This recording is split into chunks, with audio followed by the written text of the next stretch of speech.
പണ്ട് പണ്ട് കാട്ടിൽ തന്ത്രശാലിയായ ഒരു കുഞ്ഞിക്കിളി ഉണ്ടായിരുന്നു. ഒരു ദിവസം കുഞ്ഞിക്കിളി കാട്ടിലൂടെ പോകുമ്പോൾ വിശന്നിരിക്കുന്ന കാട്ടുരാജാവിനെ കണ്ടുമുട്ടുന്നു. ഓ, വിശന്ന് വലഞ്ഞിരിക്കുകയായിരുന്നു. കുഞ്ഞിക്കിളി, ഇന്ന് നിന്നെ തിന്നാനാണ് യോഗം.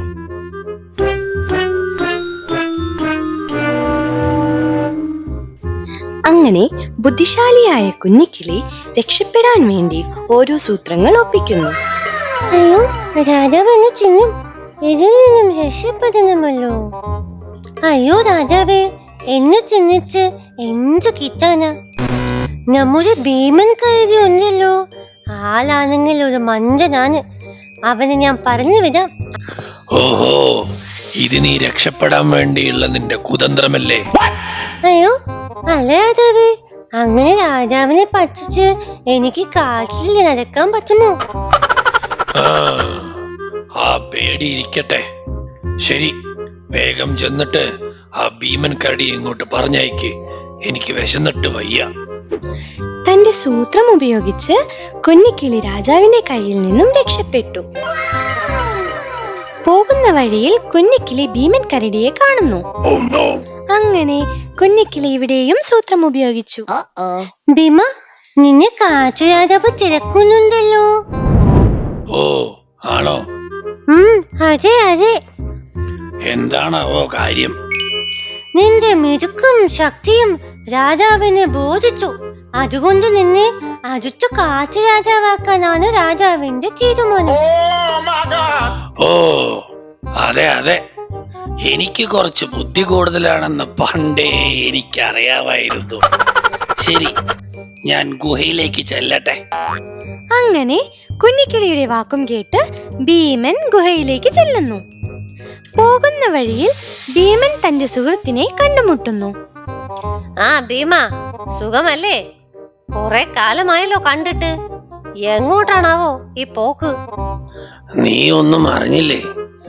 കാട്ടിലെ അടുത്ത രാജാവ് ഞാനാ. അല്ല, നീ എന്തൊക്കെയാ ഈ പറയുന്നേ? ആ, അത് സത്യമാണ്. എന്നെ കാട്ടിലെ അടുത്ത രാജാവാക്കാൻ സിംഹരാജാവ് അങ്ങോട്ട് വരാൻ പറഞ്ഞിട്ടുണ്ട്.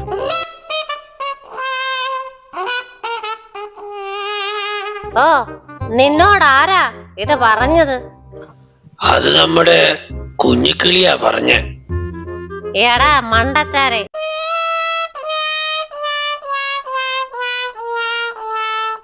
കുഞ്ഞിക്കിളിയാള് മിടക്കനാ. ഇതിലെന്തോ ചതയുണ്ട്. സൂക്ഷിച്ചാൽ നിനക്ക് കൊള്ളാം. ആണോ? അതെ. എന്തായാലും നിന്റെ കൂടെ ഞാനും വരാം. ശരി, എന്നാൽ നീയും എന്റെ കൂടെ വാ. അങ്ങനെ ഭീമനും സുഹൃത്തും സിംഹരാജാവിന്റെ ഉദ്ദേശം അറിയാൻ അങ്ങോട്ട് ചെല്ലുന്നു. എടാ ഭീമ, രാജാവ് അവിടെ നിൽക്കുന്നുണ്ട്. നീ ഒന്നും പറയണ്ട. എന്റെ കയ്യിൽ ഒരു തന്ത്രമുണ്ട്.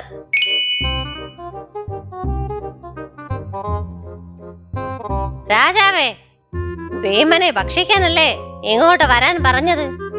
പക്ഷേ ഭീമനൊരു മാരക അസുഖമുണ്ട്. രാജാവ് അവനെ ഭക്ഷിച്ചാൽ രാജാവിനും ആ അസുഖം വരും. ഞങ്ങൾ പുറത്തു പോയിട്ട് ഒരാനയെ പറഞ്ഞയക്കാം. അതാകുമ്പോൾ രാജാവിന് 2 ദിവസം വെച്ച് കഴിക്കാം. ഓ, അസുഖമുണ്ടെങ്കിൽ എനിക്ക് വേണ്ട. ശരി, എന്നാൽ പോയിട്ട് ആനയെ വേഗം വരാൻ പറയൂ. ശരി രാജാവേ. ഇത് കേട്ടതും ഭീമനും സുഹൃത്തും അവിടെ നിന്ന് ഓടി രക്ഷപ്പെട്ടു. എടാ, നീ ഇല്ലായിരുന്നെങ്കിൽ കാട്ടുരാജാവ് എന്നെ തട്ടിയേനെ. എടാ ഭീമ, ഇനിയെങ്കിലും കുറച്ച് ബുദ്ധിയൊക്കെ ഉപയോഗിക്കും. അങ്ങനെ രാജാവിന്റെ കയ്യിൽ നിന്നും തന്ത്രപൂർവം അവർ 2 പേരും രക്ഷപ്പെട്ടു.